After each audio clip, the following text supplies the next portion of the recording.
அரசியல் அணுகுண்டு. Yes, it's a political bomb. நமக்கு எப்பவுமே நம்மளை நம்பி வர்றவங்கள அரவணைச்சு தானே பழக்கம். அதனால நம்மளை நம்பி நம்மளோட களம் காண வர்றவங்களுக்கும் ஆட்சி அதிகாரத்தில் பங்களிப்பு தந்து அதிகார பகிர்வு செய்யப்படும். இது கொள்கை நிலைப்பாடு என்பதை தாண்டி இன்னைக்கு பிராக்டிக்கல் நெசசிட்டியாகவும் தேவையாகவும் இருக்கிறது. ஆனால் அரசியல் கட்சிகள்லாம் சொல்கிறது எல்லாத்தையுமே செஞ்சிடறாங்களா அப்படின்னா எல்லா கட்சிகளுக்கும் வெவ்வேறு ட்ராக் ரெக்கார்டு இருக்கிறது. திரு விஜய்க்கு என்ன மாதிரியான வாய்ப்புகள் இருக்கிறதுன்னு பார்ப்போம். இந்த 117 அவர் ஆட்சியில் அதிகாரத்தில் பங்கு கொடுத்து தான் பண்ணணுங்கிற அவசியம் கூட இல்லை. அவர் கன்வின்ஸ் பண்ணி வெளியிலேருந்து ஆதரவு கொடுக்குறேன்னு இந்த கட்சிகள் சிலவோ பலவோ முடிவெடுக்க வைக்கலாம். அதுவும் கூட ஒரு வாய்ப்பு. அப்படித்தான் 2006 திமுகவுக்கு சொந்தமாக 117-18 நம்பர் இல்லைனாலும் கூட பாட்டாளி மக்கள் கட்சி, காங்கிரஸ் எல்லாம் வெளியிலேருந்து அவங்கள ஆதரிச்சாங்க. ஸோ அது மைனாரிட்டி அரசாக விளங்கியது அப்படிங்கிறத பார்க்குறோம். ஆனால் ஒரு கூட்டணி மந்திரி சபை அப்படிங்கும்போது அதுக்கு இன்னும் கொஞ்சம் ஸ்டெபிலிட்டி கூடும். காரணம் என்னவென்றால் இந்த ஒரு ஃபார்முலேஷன்ல பங்கேற்கக்கூடிய ஆதரவு அளிக்கக்கூடிய கட்சிகளுக்கும் இந்த கிவ் அண்ட் டேக்குங்கிற அடிப்படையில் அவங்களுக்கும் பெறறதுக்கு ஒரு விஷயம் இருக்கும். அவங்களும் அதிகாரத்தில் பங்காற்றுவாங்க. They will also be associated. So அதனால இது பொலிட்டிக்கலாக பார்க்கும்போதும் கூட அது ஒரு சரியான ஒரு ஷ்ரூட் மூவாக இருக்கிறதுக்கான வாய்ப்பு இருக்கிறது. இன்னொன்று, it will be in consonants with what he has already pronounced. முதல் மாநாட்டில், கட்சியுடைய முதல் மாநாட்டில் அறிவித்த ஒரு விஷயம்தான். இதில் விசிகாவுக்கோ குறிப்பாக காங்கிரஸுக்கோ ஆட்சியில் பங்கு கொள்ளணும் அப்படிங்கிற ஒரு ஆசை இருக்குது. அது அவங்களோட நிலைப்பாடுகளாகவும் இருக்கிறது. அதை அவங்க இந்த தேர்தலுக்கு முன்பும் கூட வெளிப்படுத்தி வந்திருக்கிறாங்க. பாட்டாளி மக்கள் கட்சியும் கூட கூட்டணி ஆட்சி அப்படிங்கிற விஷயத்தை ஆதரித்து ஆமோதித்து ரொம்ப ப்ரொனவுன்ஸ்டாக நிலைப்பாடுகளை எடுத்திருக்குங்கிறத பார்க்கின்றோம். காங்கிரஸ் எடுத்திருக்கிறது எந்த கட்சிக்கு ஆட்சியில் பங்கு வேண்டாம் அப்படிங்கிற நிலைப்பாடு இருக்கும். மேபி கம்யூனிஸ்ட் கட்சிகள் அதுக்கான சூழல் வந்தபோது கூட ஒரு பகிஷ்கரம் செஞ்சுருக்கிறாங்க தேசிய அளவில். அவங்களும் கூட அது தவறான முடிவு அப்படின்னு 96 எடுத்த முடிவுகளை சொல்றது வழக்கம். ஸோ தமிழ்நாட்டில் முதல் முறையாக கூட்டணி ஆட்சிக்கான ஒரு சூழலும் வாய்ப்பும் ஏற்பட்டிருக்கிறத நம்ம பார்க்கிறோம். நம்முடைய திரு ஜீவ சகாப்தன் இணைந்திருக்கிறார், மூத்த பத்திரிகையாளர். திரு ஜீவா, முதல் முறையா அட்லீஸ்ட் இன் மெனி டீகேட்ஸ், நீங்கள் ஹிஸ்ட்ரி பஃப், உங்களுக்கு இன்னும் நல்ல அழகாக வரலாறு தெரியும், ஆழமான வரலாறு தெரியும், ரொம்ப மேம்போக்காக தான் எனக்கு தெரியும். முதன்முறையாக இப்படி தமிழ்நாட்டில் கூட்டணி ஆட்சி வருதுன்னு பார்க்கலாமா?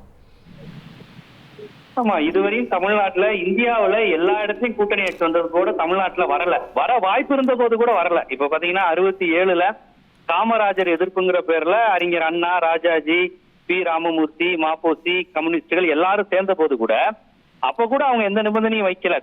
தேர்தலுக்கு முன்பு பின்பு எதுவுமே வைக்கல. தொங்கு சட்டசபையும் வரல. கூட்டணி ஆட்சிக்கான அவசியம் எழுதல. யாருமே அண்ணா கிட்ட பங்கு கேட்கல, எங்களுக்கு அமைச்சரவையில பங்கு வேணும்னு. அப்படியே போயிருச்சு. ஆனா 2006 நினைச்சிருந்தால் ராமதாஸ் பாமக கேட்டிருந்திருக்கலாம். ஆனா அவங்களுக்கு டெல்லி டீலிங்ல அது முடிக்கப்பட்டது. இங்க உள்ளவங்களுக்கு தரதை விட அன்புமணி அந்த மாதிரி பல்வேறு கணக்குகள் அவங்க அமைதியா இருந்துட்டாங்க. இங்க உள்ள ஈவிகே சிலங்கோன் அப்ப கலைஞரை கேட்டுக்கிட்டே இருந்தாரு, எங்க ஓட்டு மட்டும் வேணும், எங்களுக்கு அதிகாரம் தரமாட்டீங்களான்னு கேட்டுக்கிட்டே இருந்தாரு.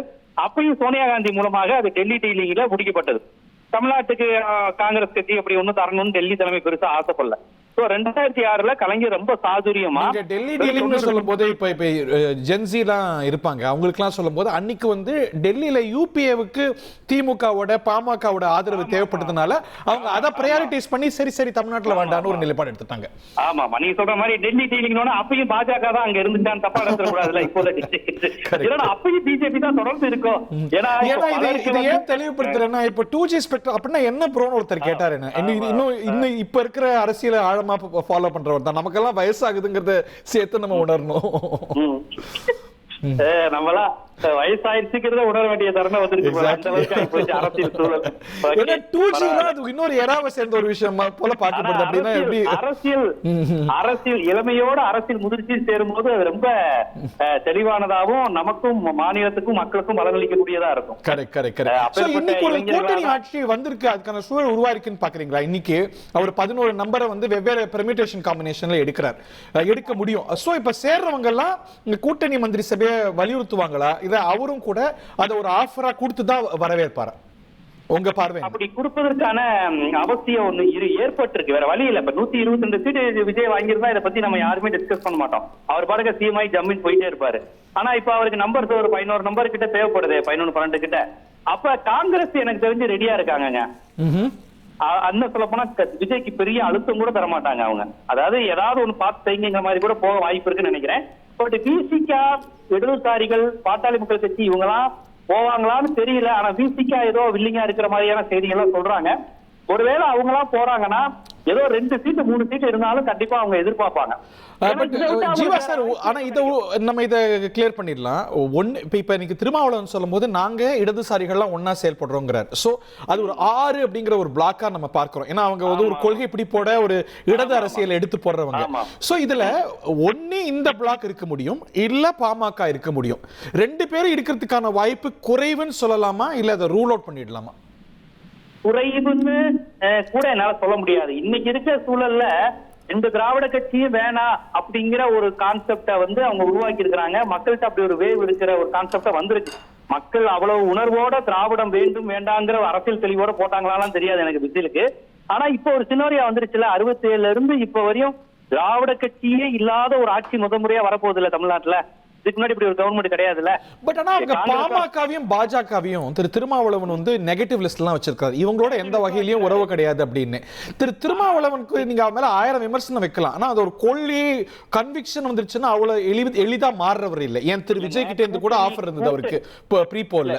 இல்ல போகல அவரு. இல்ல அவருக்கு பெரியார் அம்பேத்கர் சிந்தனைப்படி திமுகவோட இருப்பது ஒரு கொள்கை ரீதியாகவும் தேவைன்னு பார்த்தாரு. பாஜகவுக்கு இந்தியாவிலேயே மிகப்பெரிய எதிர்ப்பை தெரிவிக்கக்கூடிய கட்சியா திமுக இடதுசாரி கூட்டணிய திரும்ப பார்த்தாரு. அதனாலதான் எவ்வளவு அழுத்தம் வந்த போது அங்க இருந்து போகாம இருக்காரு. இப்பயும் கூட அறிவாலயத்துக்கு தான் போயிருக்கிறாங்க எல்லாருமே. அவங்க என்ன முடிவு எடுக்க போறாங்க என்ன ஏதுன்னு தெரியல. ஆனா அமைச்சர் இதை விட்டா வாய்ப்பு இல்லைங்கிற மாதிரியான ஒரு சூழல் நினைக்க ஆரம்பிச்சாங்கன்னா அவங்க பாமக விசிகா தயக்கம் இல்ல. இப்ப விசிகாவோட ஒரு அலையன்ஸ்ல இருக்கிறதுக்கு பாமக எந்த பாமகவுக்கு டாக்டர் ராமதாஸ்க்கு கூட அந்த எண்ணம் இல்ல, அன்புமணிக்கும் இல்லங்கிறத நம்ம பார்க்கிறோம். இன்னொன்னு பாமகவும் விசிகாவும் விஜய்கிட்ட போறதுதான் ஒரு முற்போக்காளருக்கு ஒரு விமர்சனமா இருக்கு. வெளியே பாமகவும் விசிகாவும் சேர்றது தமிழ் சமூகத்துக்கு தேவையான ஒண்ணுதான்.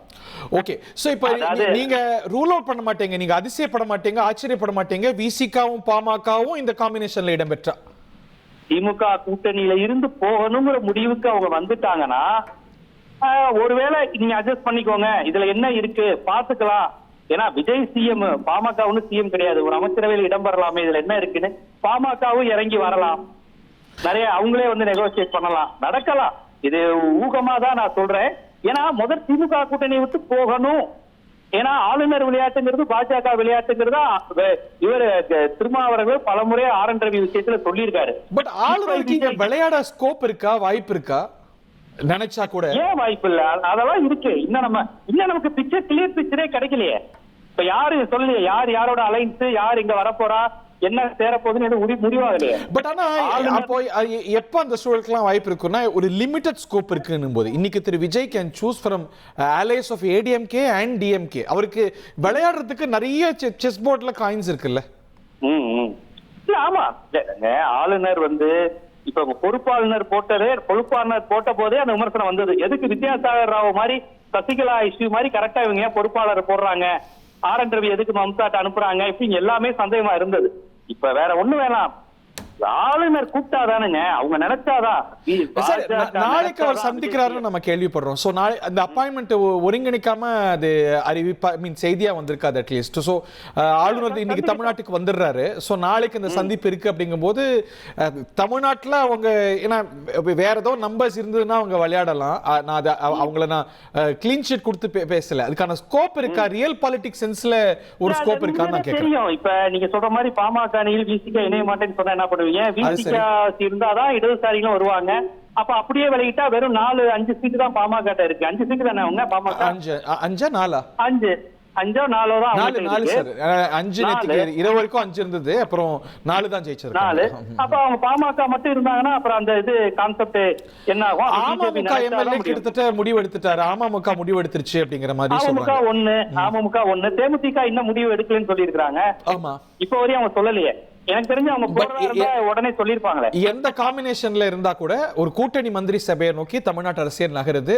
விஜய் அவர் மாநாட்டுல சொன்னதை செயல்படுத்துவார் நினைக்கிறேன். இன்னொன்னு பிராக்டிக்கலா பாருங்களேன், இப்போ வெளியில இருந்து ஆதரவு அளிக்க வைக்கலாம், பட் அது வந்து எந்த நேரத்துல கூட நித்தியகண்டம் பூர்ணாயுசுங்கிற மாதிரி எந்த நேரத்திலயும் அவங்க வெளியில போலாம். பட் கவர்மெண்ட்டுக்கு உள்ள இருக்கும்போது ஒரு ஸ்டெபிலிட்டி இருக்கும் இல்லையா? இல்ல, அதாவது கூட்டணி அமைச்சரவை அப்படிங்கிறது தமிழ்நாட்டுக்கு புதிதுங்க. ஆனா கூட்டணி அமைச்சரவைங்கிறது ஒரு சிக்கலான ஒரு விஷயம் தான். இப்ப நீங்க தமிழ்நாடு இதுவரையும் வந்து ஒரு அழகான கான்செப்டா தான் இருந்தது. அது காமராஜர், பக்தவச்சலம், அண்ணா, கலைஞர், எம்ஜிஆர், ஜெயலலிதா. இப்பதான் அதுல ஒரு கொலாப்ஸ் வந்துருக்கு. நம்ம யாருமே பார்க்காத ஒரு தமிழ்நாட்டினுடைய அமைப்பை நம்ம வந்து பார்க்க போறோம்.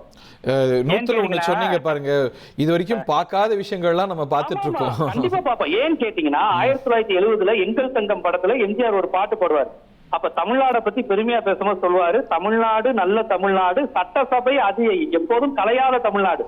சட்டசபையில பிரச்சனையே வர, ஏன்னா மகாராஷ்டிரால சரத்பவார் அப்ப பிரச்சனை பண்ணிட்டு இருக்காரு, கர்நாடகால குண்டுராவ் எல்லாமே மாறி மாறி பிரச்சனை ஆகுது. ஆனா தமிழ்நாட்டுல மட்டும் அண்ணா செத்து போனதுனாலும் எந்த பிரச்சனையும் இல்ல, அப்படியே கண்டினியூ ஆகுது. இதை எம்ஜிஆர் தனது பாட்டிலேயே வச்சிருப்பாரு, எங்க தமிழ்நாட்டுக்கு அப்படி ஒரு பெருமை உண்டுன்னு. 1970 பெருமையா சொன்னாங்க. இன்னைக்கு 2026 இல்ல 2026 இல்ல 2017 இந்த பாட்டு பாடிந்தா கூட கொஞ்சம் யோசிச்சு தான் பாடிருப்பாருன்னு நினைக்கிறேன். அது அவங்க கட்சியிலேயே இருக்கு, அவர் உருவாக்குற கட்சியிலேயே. அதெல்லாம் கூட புதுசா பார்த்தோம் தமிழ்நாட்டுல. ஃப்ளோர் டெஸ்ட் அப்படின்னா என்ன அப்படின்னு கேட்டவங்க எல்லாம் உண்டு. நடக்காததெல்லாம் நடந்துருந்தது. ஃப்ளோர் டெஸ்ட்ங்கிறது சட்டசபையினுடைய டிசாஸ்டர் தானங்க. ஃப்ளோர் டெஸ்ட் நடக்கிற கான்செப்ட் வந்துட்டாலே நம்பிக்கை இதெல்லாம் தமிழ்நாட்டுல வராது. எம்ஜிஆர் மறைவுக்கு பிறகு ஒரு சூழல் பார்த்தோம், பட் ரொம்ப நீண்ட கால இடைவேளைக்கு அப்புறம் நம்ம எம்ஜிஆர் மறைவுக்கு பிறகு வந்தது வந்து மக்கள் கொடுத்த தீர்ப்பு இல்ல. அது எம்ஜிஆர் மரணம்ங்கிறது அந்த சட்டசபை கொலாப்ஸ் பண்ணது மக்கள் கொடுத்த தீர்ப்பு இல்ல. இது மக்கள் தீர்ப்பினால வந்து அண்ணா செத்து போனது, எம்ஜிஆர் செத்து போனதுக்கு மக்கள் பொறுப்பாக மாட்டாங்க. ஆனா மக்களே இப்ப அப்படி ஒரு தீர்ப்பு கொடுத்திருக்காங்க. அதுதான் முக்கியம். ஒரு பிராக்சர்ட் மேண்டேட்டை, ஒரு தொங்கு சட்டமன்றத்தை ஏன் தமிழ்நாட்டு மக்கள் கொடுத்ததே இல்லை. எப்ப கடைசியா கொடுத்தாங்கன்னு பார்க்கும்போது 1952 கொடுத்திருக்காங்க. அது தமிழ்நாட்டு மக்கள் கூட இல்ல, மெட்ராஸ் ராஜதானி மக்கள். அதுல ஆந்திராக்காரங்க இருக்கிறாங்க, அதுல ஒடிசாக்காரங்க கூட கொஞ்சம் இருப்பாங்க இல்லையா? இல்ல 52 ராஜாஜி வந்தப்பே அப்படிதான். அது வந்து ஒருங்கிணைந்த சென்னை மாகாணம். அப்ப வந்து பாத்தீங்கன்னா ராஜாஜி தவிர்த்து கம்யூனிஸ்ட் கட்சி ஒரு பெரிய கூட்டணியை ஆரம்பிச்சுட்டு அதத்தான் ஆளுநர் கூப்பிடுவாருன்னு எதிர்பார்த்தாங்க ஆட்சி அமைக்க. ஆனா அவர் வந்து நீங்க போஸ்ட் அலைன்ஸை ஏத்துக்க மாட்டேன், எலெக்ஷனுக்கு முன்னாடி அலைன்ஸ் தான் ஏத்துக்குவேன்னு சொல்லிட்டு ராஜாஜியை கூப்பிட்டாரு. ராஜாஜி அழகா மாணிக்கவேல் நாயக்கர் கட்சியை உடைச்சாரு, ராமசாமி படையாச்சார் கட்சியை உடைச்சாரு, நிறைய வன்னியர் கட்சி 18 எம்எல்ஏ. அது வந்து இன்னைக்கு இருக்கிற தமிழ்நாட்டு நிலப்பரப்பு மட்டும் இல்ல, அது ஒரு காம்போசிட் ஸ்டேட் ஆஃப் மெட்ராஸ். அதுல ஆந்திராவும் உள்ளடக்கமா? ஆமா, ஆந்திரா உள்ளடக்கம். அதனாலதான் கம்யூனிஸ்ட் கட்சி நிறைய இடம் ஜெயிச்சிச்சு. ஏன்னா கம்யூனிஸ்ட் கட்சி ஆந்திரால அதிகம், அதனால ஜெயிச்சிச்சு. ராஜாஜி உடைச்சது இங்க நம்ம கடலூர் ராமசாமி படையாச்சியாரி, மாணிக்கவேல் நாயக்கர், வன்னியர் கட்சி, பெரிய வன்னியர் கட்சி அது.